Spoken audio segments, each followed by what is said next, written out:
बढ़िया। यार पता है इतने स्टैंड अप के बाद सब लोग इतना हंस लिए हैं और इतना हाई एनर्जी माहौल क्रिएट हो गया, मेरे को ना थोड़ी नर्वसनेस हो रही है, बट ठीक है कोई बात नहीं। तो मेरा नाम आयुषी है, वॉइस क्लियर है ना? ठीक है। तो मेरा नाम आयुषी है एंड मैं कहानियाँ सुनाती हूँ। मेरी आज की कहानी है तो थोड़ी ट्रैजिक, बट मैं वादा करती हूँ कि जब इस मंच से नीचे उतरूंगी ना तो आपके चेहरे पर एक स्माइल छोड़ कर जाऊंगी, ठीक है? तो ये किस्सा है 2008 का। मिलेनियल्स इन द हाउस है ना? हाँ ठीक है। तो किस्सा है 2008 का। मैं 12th स्टैंडर्ड में थी और मेरा भाई 11th में। हम दोनों स्कूल जाते वक्त पिछले कुछ दिनों से ना अपना एक गेम खेल रहे थे जिसमें हम गेस करते थे कि हमारे लंच बॉक्स में रोटी के साथ कौन सी सब्जी है। अब गेस तो हम सब्जी कर रहे होते थे, बट मेरे भाई और हम दोनों के लंच बॉक्सेस के अंदर ना एक विश होती थी कि काश काश इसमें आज हमारी फेवरेट चीज़ सैंडविच हो। हाँ जी, हमारे लंच बॉक्सेस भी, क्योंकि वो 30 बाय 20 के डब्बों को ना पिछले 15-16 साल में हमारी माँ ने तरह तरह के डिशेस से सजा कर इतना पैम्पर कर दिया था ना कि पिछले कुछ दिनों की रोटी सब्जी के साथ ना बड़े उदास दिखते थे। बट इस उदासी के पीछे का एक्चुअल कारण ना जानने के लिए हमें कहानी में भी थोड़ा सा पीछे जाना पड़ेगा। तो नवंबर के शुरुआती दिनों की एक हल्की सर्दी की शाम थी। मैं और मेरा भाई बरामदे में लकड़ी के तख्त पर बैठकर पढ़ाई कर रहे थे। माँ ने हमारे हाथ में दूध के ग्लास थमाए कि दरवाजे पर सांकर की आवाज़ आई। देखा तो पापा आज ऑफिस से 2 घंटा पहले घर आ गए थे। एक पल को तो हम लोग बहुत खुश हुए कि पापा जल्दी घर आ गए, बट अगले ही पल में जब उनको और उनकी चाल को देखा ना तो समझ गए कि समथिंग वाज नॉट राइट। वो अंदर आकर बैठे तो पता चला कि पापा, who was the only earning member of a small town middle class family, has lost his government job. और ये खबर हमारे लिए ऐसी थी जैसे किसी ने हमारे पैरों के नीचे से ज़मीन और सर के ऊपर से आसमान हमसे एक साथ छीन लिया हो। पापा उसी रात अपना थोड़ा सा सामान पैक कर कर बुआ के पास भोपाल चले गए ताकि इस सिचुएशन का कोई सोल्यूशन निकाला जा सके।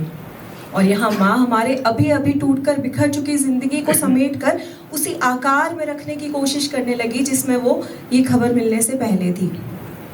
उन्होंने पापा के जाने के बाद रात में हम दोनों को बिठाया और समझाया कि हुआ क्या है और ये किस तरह से हमारी जिंदगी पर असर डाल सकता है। पर साथ में ये भी कहा कि हमें घबराने की ज़रूरत नहीं है, we should focus on our studies. खैर, ये बात ना उनके लिए समझाना आसान रही होगी ना हमारे लिए मान जाना। जिंदगी है, किसी भी परिस्थिति के लिए रुकती तो नहीं। दिन कटने लगे और हम सभी अपनी अपनी जगह अपनी अपनी लड़ाइयाँ लड़ने लगे। वहाँ पापा ना जाने किस किस से मिलकर उन्हें समझा रहे थे कि how he became the victim of the whole office politics, और ये नौकरी वापस मिलना उनके बच्चों की ज़िंदगी के लिए कितना इम्पोर्टेंट है। और यहाँ माँ एक ऐसा घर चला रही थी जहाँ उसे ये भी नहीं पता था कि जब इस महीने का राशन खत्म होगा तो अगले महीने वो अपने बच्चों को क्या और कैसे खिलाएगी। मेरे भाई की लड़ाइयाँ इतनी इंटेंस नहीं थी, बस उस उम्र के हिसाब से ना कम भी नहीं थी। मेरे भाई के सारे दोस्त 11th के बाद एक ट्रिप प्लान कर रहे थे क्योंकि उन्हें पता था 12th के बाद वो फिर से जिंदगी की भाग दौड़ में उलझ जाएंगे और उन्हें मौका जल्दी नहीं मिलेगा और वो चाहकर भी हाँ नहीं कर सकता था। और मैं उन कन्वर्सेशन से मीलों दूर रहती थी जहाँ पर मेरी सहेलियाँ फेयरवेल की साड़ी के रंग या फिर कॉलेज यूनिवर्सिटीज़ के कोर्सेज डिस्कस कर रहे होते थे, क्योंकि मुझे नहीं पता था मैं दोनों में से किसी भी जगह जाने वाली हूँ या नहीं। अब पता है, जब मैं ये कहानी का नरेशन तैयार कर रही थी ना तो मेरे पास, मैंने बहुत कोशिश करी बट मैं इसका ना कोई ड्रामेटिक एंडिंग नहीं लिख पाई। लिखती भी कैसे, मूवी थोड़ी है। अब मूवी होती ना तो अगले सीन में एक सॉन्ग के साथ हमारे सारे स्ट्रगल्स दिखा दिए जाते और उसके अगले सीन में या तो पापा की लॉटरी लग जाती या किसी मम्मी के दूर के रिश्तेदार ने सारी जायदाद उनके नाम कर दी होती और हम अपने कच्चे पक्के मकान से सीधे बंगलों पहुंच जाते और दी एंड हो जाता। But it was real life with real people and real tough time. और real tough time and movie में पता है कॉमन क्या होता है कि कुछ देर बाद ना दोनों का दी एंड आ जाता है। तो हाँ, it took its own sweet time, but वो टफ टाइम हमारी लाइफ का सबसे मुश्किल टाइम निकल गया। और उसके बाद जब भी कोई टफ टाइम आया ना, तो हमने यही बोला कि हम उससे निकल आए ना, हम इससे भी निकल जाएंगे।